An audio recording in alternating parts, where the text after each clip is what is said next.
Hello students, welcome to the TSN online education platform. हम पढ़ेंगे हिंदी व्याकरण की पुस्तक पंखुड़ी का पाठ 8 जो कि है शब्द भंडार यानी वोकैबुलरी। शब्द विचार में हमने पढ़ा था कि अर्थ के आधार पर शब्द कई प्रकार के होते हैं, जैसे एकार्थक शब्द, अनेकार्थक शब्द, पर्यायवाची, विलोम शब्द। तो आज हम उन्हीं के बारे में पढ़ेंगे। सबसे पहले पर्यायवाची शब्दों के बारे में। जो शब्द समान अर्थों को प्रकट करते हैं उन्हें पर्यायवाची शब्द कहा जाता है। हालांकि पर्यायवाची शब्दों के अर्थ में समानताएं होती हैं, लेकिन हर एक शब्द कुछ न कुछ अपनी विशेषता रखे होता है। यह बात अलग है कि हम अर्थ के सूक्ष्म अंतर को नहीं पहचान पाते हैं। जैसे कमल शब्द के दो समानार्थी शब्द होते हैं, जैसे जलज और पंकज, लेकिन जलज वह कमल होता है जो जल से जन्म लेता है, जबकि पंकज वह कमल होता है जो पंख यानी कि कीचड़ से जन्म लेता है। तो नीचे यहाँ पर कुछ और आपके उदाहरण दिए जा रहे हैं जिन्हें ध्यानपूर्वक पढ़कर अपने ज्ञान को विस्तृत कर सकते हैं। सबसे पहले जो पर्यायवाची शब्द है वो है अग्नि। अग्नि कहते हैं अनल, पावक, दहन और कृशान को। अतिथि कहा जाता है मेहमान, पाहुन, अभ्यागत या आगंतुक को। अब यहाँ पर अतिथि का मतलब होता है ऐसा मेहमान या ऐसा व्यक्ति जिसके आने का कोई दिन निश्चित नहीं होता, कोई तिथि निश्चित नहीं होती। जबकि जो मेहमान है या पाहुन है या जो दूसरे शब्द हम गेस्ट के लिए यूज़ करते हैं वो हमें पता होता है जिनके आने के बारे में। लेकिन अतिथि तब कहा जाता है जब उनके आने के बारे में कोई भी टाइम या तिथि का पता न हो। इसी प्रकार अगला शब्द है अमृत। अमृत कहते हैं सुधा, पीयूष, अमीय या अमी को। तालाब शब्द कहा जाता है सरोवर, तड़ाव, सर या ताल को। इसी प्रकार तट के पर्यायवाची शब्द है कूल, किनारा या कगार। दशा शब्द के पर्यायवाची है अवस्था, स्थिति, हालत या परिस्थिति। इंद्र के भी कई पर्यायवाची हैं जिनमें सुरपति, देवराज, देवेंद्र, पुरंदर या शचीपति कहा जाता है इन्हें, क्योंकि इंद्र की पत्नी का नाम शची है, इसीलिए इन्हें शचीपति भी कहा जाता है। दास जो शब्द है उसके पर्यायवाची हैं सेवक, भृत्य, अनुचर या नौकर। दूध शब्द को और भी कई नामों से जानते हैं, जैसे दुग्ध, क्षीर, पेय या गौरस।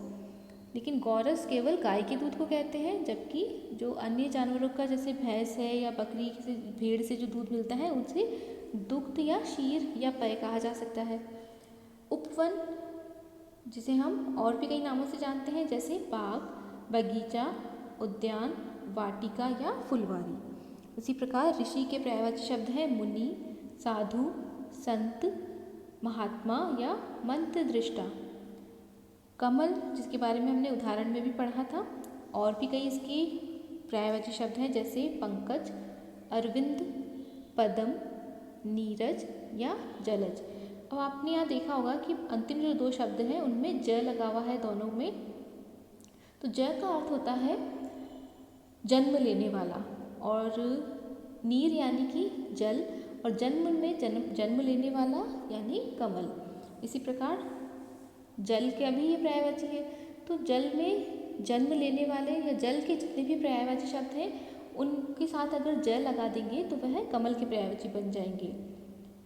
अगला जो शब्द है वह है पत्नी यानी भार्या, भामिनी, वधू या आगिनी शब्द भी वधू यानी पत्नी के पर्यायवाची शब्द हैं।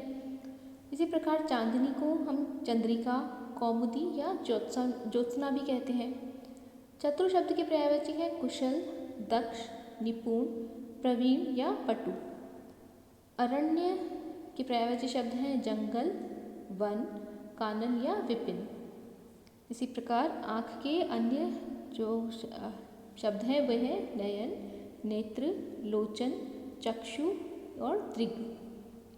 इसी प्रकार आकाश शब्द के पर्यायवाची शब्द होंगे आसमान, नभ, गगन, व्योम और अंबर। दुख के पर्यायवाची है पीड़ा, व्यथा, क्लेश या संताप। इसी प्रकार देवता के या देव के देव, देवता, सुर, अमर या विबुध। उद्देश्य को हम और भी कई नामों से जानते हैं, जैसे लक्ष्य, प्रयोजन, ध्येय, मकसद या इशारा। धनुष शब्द के पर्यायवाची हैं धनु, चाप, कमान या शरासन। शर कहा जाता है तीर को, और जिस पर सवार होकर तीर को या बिठाकर या रखकर हम चलाते हैं तो वह आसन हुआ। तो शर का आसन धनुष को शरासन भी कहा जाता है। उन्नति की जो पर्यायवाची शब्द है वो है विकास, उत्थान, तरक्की या प्रगति। इसी प्रकार परमात्मा शब्द के पर्यायवाची है प्रभु, ईश्वर, भगवान, ईश। कामदेव के जो पर्यायवाची शब्द है वो है मनोज, मदन, काम या अनंग। अनंग यानी कि जिसके अंग नहीं है, क्योंकि कहा जाता है कि भगवान शिव ने उन्हें जला दिया था, भस्म कर दिया था कामदेव को, इसीलिए वो बिना शरीर के हैं, इसीलिए उन्हें अनंग भी कहा जाता है। इसी प्रकार कार्य या जो वर्क है उसे भी कई नामों से जानते हैं, जैसे काम, कृत्य, कर्म या काज। अगला है किरण, यानी जो रोशनी होती है सूर्य या चंद्रमा की, सूर्य की, उसे और कई नामों से जाना जाता है, जैसे रश्मि, अंशु, केत और मरीचि। पर्वत के पर्यायवाची शब्द हैं गिरि, पहाड़, अचल, नेक या शैल। पेड़ जो शब्द है उसे भी कई नामों से जानते हैं, जैसे वृक्ष, विटप, पादप या महितरु। इसी प्रकार बादल के घन, मेघ, नीरद और जलद। अब यहाँ पर आपने नीरद और जलद जो दो शब्द हैं उनमें देखा होगा, दोनों में अंत में द लगा हुआ है, यानी जो नीरज जलद शब्द है, नीर मूल रूप से जो नीर और जल शब्द है उसमें द लगाया गया है, तो द का मतलब होता है देने वाला। तो जो बादल हैं वो जल देते हैं, नीर या पानी देते हैं, तो इसीलिए हम जो जल के अन्य पर्यायवाची हैं पानी के अलावा उनमें द लगाकर बादल के पर्यायवाची बना सकते हैं, जैसे नीरद, तोयद, अम्बुद, वारिद, जलद। तो इस प्रकार क्योंकि बादल हमें जल देते हैं तो जल के पर्यायवाची में ज जोड़ने से तो कमल के बनेंगे, जन्म लेने वाला, द जोड़ने से देने वाला यानी बादल के बन जाएंगे। अगला शब्द है बिजली, जिसमें इसकी जो पर्यायवाची शब्द है वो है चपला, तड़ित और दामिनी। मछली को भी हम कई नामों से जानते हैं, जैसे मत्स्य, मीन या मकर। माता के भी कई सारे नाम हैं, जैसे अम्बा, माँ, जननी, धात्री। राजा को भूप, नरेश, नृप, भूपति या महीपति भी कहा जाता है। पथिक क्या होता है, यानी जो जाने वाला है रास्ते पर उसे राही कहते हैं, पंथी कहते हैं, मुसाफिर या बटुही भी कहा जाता है। कोयल के और भी कई नाम हैं, जैसे पीक, परभृत, कोकिल। इसी प्रकार फूल को हम कुसुम, सुमन, प्रसून या पुष्प भी कहते हैं। चंद्र शब्द के पर्यायवाची शब्द हैं चंद्रमा, शशि, हिमांशु, राकेश या शशांक। भौरा को हम कहते हैं भ्रमर, अली, भंवरा, षटपथ या भृंग। सूर्य को भी कई नामों से जानते हैं, जैसे सूरज, दिनकर, आदित्य, रवि या भानु। सोना के पर्यायवाची शब्द हैं स्वर्ण, सुवर्ण, हेम, कंचन और कनक। इसी प्रकार गणेश के भी कई नाम हैं, जैसे गजानन, लंबोदर, गणपति, एकदंत।